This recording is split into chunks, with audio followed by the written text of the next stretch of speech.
आज देश का इतना बड़ा बेड़ा गर्क है, जिसको शिक्षा का सा नहीं आता वो शिक्षा मंत्री है। जिसने कभी खेत में जाके खेती नहीं की वो कृषि मंत्री है। और जो लोग संविधान दिखाते हैं उन्होंने कभी संविधान नहीं पढ़ा है। अच्छा। आप धरातल में जाके देखिए, एक तरफ नीम जी को खड़ा करिए, एक तरफ हमको खड़ा करिए। हाँ। देख लेते हैं किसके कितने सपोर्टर हैं, किसने कितना काम किया। मैं अपने स्वयं का पैसा, लीगल पैसा जनता में लगाता हूँ। अब आप कमल वालिया जी से देख लीजिए, कमल वालिया जी संविधान को दिखाते हैं और हम संविधान को पढ़ते हैं। तो ये जनता को तय करना है कि पढ़ने वाला बड़ा है या दिखाने वाला बड़ा है। और माननीय बड़े भाई चंद्रशेखर आजाद ने कहा था कि हम ऐसे युवाओं को लाना चाहते हैं जो शिक्षित हों, जो पढ़ना चाहते, पढ़े लिखे हों और जो कुछ समाज के लिए करना चाहता हूँ। आज की पार्टियों के पास इतना करोड़ों अरबों रुपया है, अगर उसका 5% भी देश के विकास में लगा दिया जाए तो गांव-गांव चमन हो सकता है। नमस्कार, स्वागत है आप सभी का राजनीति अड्डा में। मेरा नाम है सार्थक शर्मा। इस समय सहारनपुर में मौजूद है और जिस तरीके से मौसम का मिजाज अब बदल रहा है, बरसात चल रही है, तो वैसे वैसे राजनीतिक गलियारे में अब गर्मी भी बढ़ती जा रही है, क्योंकि 2027 का जो चुनाव है वो धीरे धीरे पास आता जा रहा है और नेता जो हैं वो अब अपनी गाड़ी के टायर घिसने के लिए तैयार हो चुके हैं। कोई लखनऊ जा रहा है तो कोई जनता के पास जा रहा है तो कोई वादे करता हुआ दिखाई दे रहा है। और एक हमारे पास युवा चेहरा है जो कि है एनपी आनंद, और मैं आपको बताऊं तो अधिवक्ता है सुप्रीम कोर्ट ऑफ इंडिया के और राष्ट्रीय अध्यक्ष हैं राष्ट्रीय शोषित दल के। भाई साहब से ही शुरुआत करते हैं, क्योंकि युवा चेहरों को अगर जो राजनीति में नहीं उतारा जाएगा तो राजनीति का कोई मतलब नहीं है, ये अब हो चुका है। भाई साहब कैसे हैं, क्या हालचाल है? नमस्कार। पहले तो मैं बहुत अच्छा हूँ, बहुत बढ़िया हूँ। और जैसा आपने बताया कि इस देश के लोकतंत्र पूरी तरीके से सड़ चुका है, मर चुका है। कारण ये है कि हमारा युवा जंतर मंतर पे बैठ के धरना दे रहा है, सरकार के कान में जूं नहीं रेंग रही है। बाकी कुछ युवा समाज सेवा करना चाहते हैं, अपने देश समाज को आगे बढ़ाना चाहते हैं, जाति धर्म भेदभाव से परे होकर मानवता के लिए काम करना चाहते हैं। उनको बैठे हुए सत्ताधारी लोग मौका नहीं देते हैं। आज यहाँ राजनीति पैसे में बिकती है, टिकट पैसे में बिकती है, इंसान की योग्यता नहीं देखी जाती है, शिक्षा नहीं देखी जाती है। आज देश का इतना बड़ा बेड़ा गर्क है, जिसको शिक्षा का सा नहीं आता वो शिक्षा मंत्री है। जिसने कभी खेत में जाके खेती नहीं की वो कृषि मंत्री है। और जो लोग संविधान दिखाते हैं उन्होंने कभी संविधान नहीं पढ़ा है। वो बड़ी बड़ी रैलियों में बड़ी बड़ी जगह अपने आप को बाबा साहब या शोषित वंचित पीड़ितों के मसीहा कहलाते हैं। ये देश का बहुत बड़ा, कहीं ना कहीं कह सकते हैं कि ये मिजाज बिल्कुल खराब है। मैं निरंतर 4 वर्षों से रामपुर की जनता को मैं ये बता रहा हूँ, युवाओं को समझा रहा हूँ कि भाई जो आपका एक वोट है ना, ये बहुत कीमती है। इस वोट को अच्छी जगह दो, ऐसे व्यक्ति को दो जो आपके सुख दुख में काम आए, आपके लिए अच्छे संसाधन लाए। राजनीति का उद्गम ही इसीलिए हुआ था कि शोषित वंचित पीड़ित समाज, वो किसी भी वर्ग में हो, चाहे हिंदू हो चाहे मुसलमान हो, या कोई जातियों का कोई खेल नहीं है, उसका उत्थान करे। जो गरीब हैं, शोषित हैं, उनके लिए अच्छे सिस्टम्स लेके आए, शिक्षा लेके आए, रोजगार लेके आए, है ना, अच्छी व्यवस्थाएं करें। आप देखिए बड़े बड़े राजा, बड़े बड़े सत्ताधारी, एमएलए एमपी विधायक लोग मस्त फॉर्च्यूनरों में घूमते हैं, बड़े बड़े महलों में रहते हैं। और जो जनता वोट देती है, जो आशाएं लेकर वोट देती है, वो बेचारी गड्ढों में है। उनके पास तो अच्छी रोडें भी नहीं है। अच्छा। नालियां उनके घर में जा रही है। हाँ। तो अब ये बताइए कि हमारे देश का होगा क्या? अच्छा, मैं ये भूल गया कि आप एक, वैसे तो देखा जाए एडवोकेट भी हैं और सुप्रीम कोर्ट में हैं, तो भाई फिर तो जबरदस्त वाली बात है ही। दूसरा आप युवा हो गए जी, तीसरा आप शिक्षित हो गए, चौथा आप अपने साथ नेतागिरी लगाई रहे हो जी। तो मतलब इसके पीछे का कारण क्या है कि रामपुर मनियारा ने क्यों चुना गया? इसके अलावा बहुत सारी विधानसभाएं यहाँ पर, वहीं से क्यों नेतागिरी लड़ने का सोचा गया? नहीं, रामपुर का एक्चुअली क्या है कि पहले तो जो मेन फैक्ट है वो रिजर्व सीट है। तो हमारा विचार था कि अगर किसी मंजिल को फतेह करनी है और हमें राजनीति में उतरना है तो समय का इंतजार ना करें। जैसे हमें अगर टारगेट करना है तो हमें पूरी मछली को नहीं देखना है, मछली की आंख को देखना है। तो हमें राजनीति में उतरना था, तो मुझे लगा कि सभी सीटों में ये बेहतर सीट है।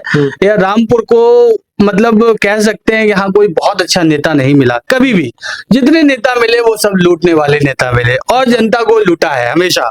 आप देखिए ना, रामपुर की स्थिति इतनी खराब है, मैं गांव गांव में जाके देखता हूँ, किसी प्रकार की सेवा नहीं। फोटो में तो चश्मा है, लेकिन धरातल पे चश्मा नहीं है।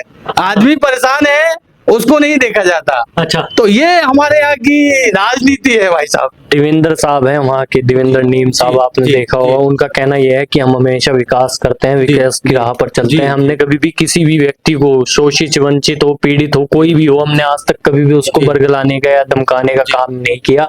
हम केवल एससी की आवाज हैं, उसके अलावा और कोई नहीं है। हम तो कहते हैं कि आप एससी की आवाज क्यों, आप ऐसे समाज का गठन क्यों नहीं करते जहां पे सब समान हो, जहां पे प्रेम हो, करुणा हो, मोहब्बत हो, अपनापन हो, जहां पे जाति ना हो, धर्म ना हो। आप नेता एससी के क्यों बन रहे हैं? हम कहते हैं कि नेता बनिए तो सबको साथ लेकर चलिए।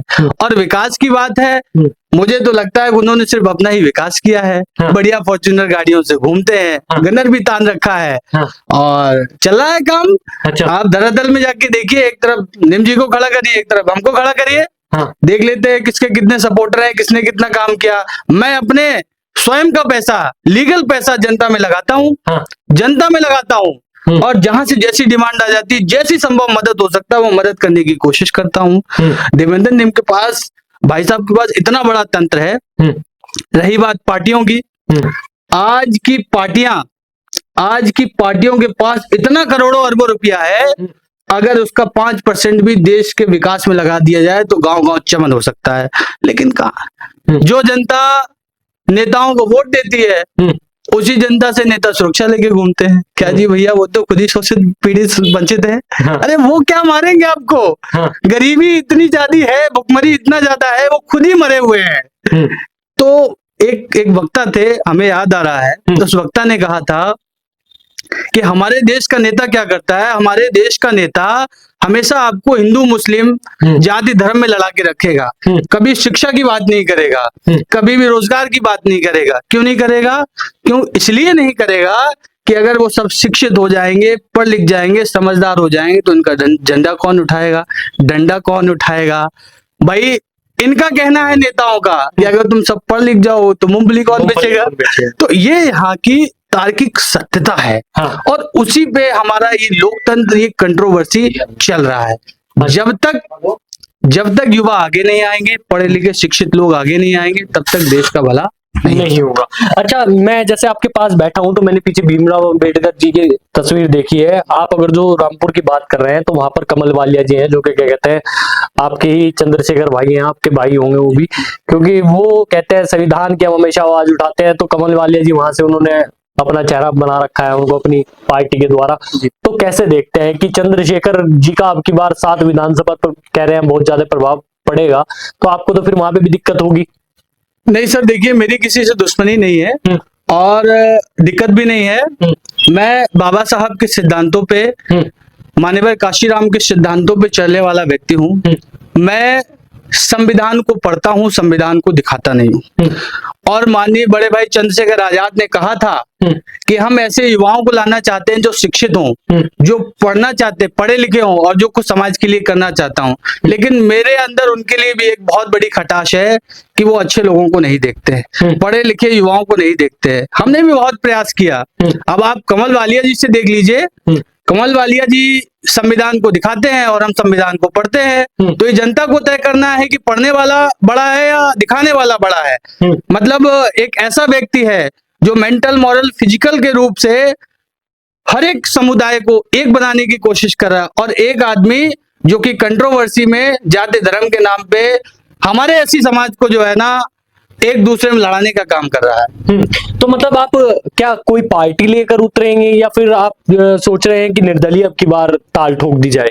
पार्टी का तो सर, हम तो हर उस व्यक्ति के साथ है जो हमें समझेगा, हमारे विचारों को समझेगा, हमारी शिक्षा को समझेगा और योग्यता को समझेगा। अगर पार्टी को लगेगा कि ये कैंडिडेट समाज का भला कर सकता है, विधानसभा का भला कर सकता है, मेरे लिए कोई बुरा नहीं है। विचारधारा हर व्यक्ति की बुलंद होनी चाहिए। हमारी विचारधारा बुलंद है। मैं हर पार्टी के साथ जो है, मेरे लिए पार्टी जो है एक प्लेटफॉर्म है, विचारधारा नहीं है। विचारधारा इंसान की होती है। तो मैं तो सबसे ही ऑफर में हूं कि भाई अगर जो व्यक्ति समझेगा कि एनपी आनंद जी ठीक व्यक्ति है और हमारे लिए काम कर सकते हैं तो स्वागत है। अगर नहीं समझेगा फिर भी हमें चुनाव तो लड़ना है, निर्दलीय सही, उसमें चुनाव लड़ना है, ये दिल बना लिया है। दिल तो पूरा है सर, 110% चुनाव लड़ना है। अच्छा, युवाओं का अगर तो मैं बात करूं, जैसे आप भी युवा हैं, तो ये आखिरी सवाल है कि किस तरीके से देखते हैं कि अगर जो रामपुर की बात करें तो वहां पर युवा बहुत है। युवा से वादे किए गए हर बार, और ये कहा गया कि आपका हर एक वादा पूरा होगा, हर एक वादे पर हम मोहर लगाएंगे, लेकिन मोहर लग नहीं पाई। शायद मोहर की जो रबड़ थी वो टूट गई। तो अब की बार क्या आप युवाओं को कहना चाहेंगे, युवा के साथ क्या चीजें आप वो करेंगे? मैं तो युवाओं के लिए कहना चाहता हूं कि सबसे ज्यादा हमारे सहारनपुर में स्पोर्ट्स के प्लेयर है, और मैं देखता भी हूं कि जिन्हें कुछ करना है जीवन में स्पोर्ट्स के मैदान पे, वो कर नहीं पाते हैं, उन्हें जो है संसाधन नहीं मिल पाते हैं। अगर भविष्य में युवाओं ने चाहा तो उनके लिए शिक्षा, रोजगार और स्पोर्ट्स के लिए मैं काम करके दिखाऊंगा। और अभी भी मैं हर व्यक्ति से कहता हूँ, अपनी विधानसभा के गाँव-गाँव में कोई भी पढ़ने वाला बच्चा हो, पढ़ने वाला बच्चा और कुछ करना चाहता है देश समाज के लिए, हमारे पास आए, मैं रखूंगा अपने पास, और जो मैं खाता हूं उसको खिलाऊंगा और उससे उस शिक्षा उसको दिलाऊंगा। एक बार अगर रामपुर की जनता अच्छे व्यक्ति समझ के, अच्छा मान के, कर्मों से अगर मुझे मौका देगी तो मैं अपनी जनता को निराश नहीं दूंगा। जो विधायक सांसद 5 साल में काम नहीं करके दिखाते, 1 साल में करके दिखाऊंगा कि अगर एक व्यक्ति के पास पद आ जाए तो वो एक दिन में बदलाव कर सकता है। ठीक है, तो आपने देखा ये एनपी जी थे हमारे साथ, इन्होंने साफ तौर पर कह दिया कि अगर जो कोई पढ़ना चाहता है और उसको पढ़ाई के लिए चीजें नहीं हो पा रही हैं तो वो मेरे पास आए, मैं उसको रखूंगा। और नेताओं पर तो इन्होंने जबरदस्त तरीके से राय रखी। आपको क्या लगता है, ऐसे युवाओं को क्या मैदान में उतरकर जरूर कार्य करने चाहिए, नहीं करने चाहिए? आप अपनी राय जरूर रखिए और जुड़े रहे हमारे चैनल के साथ। नमस्कार।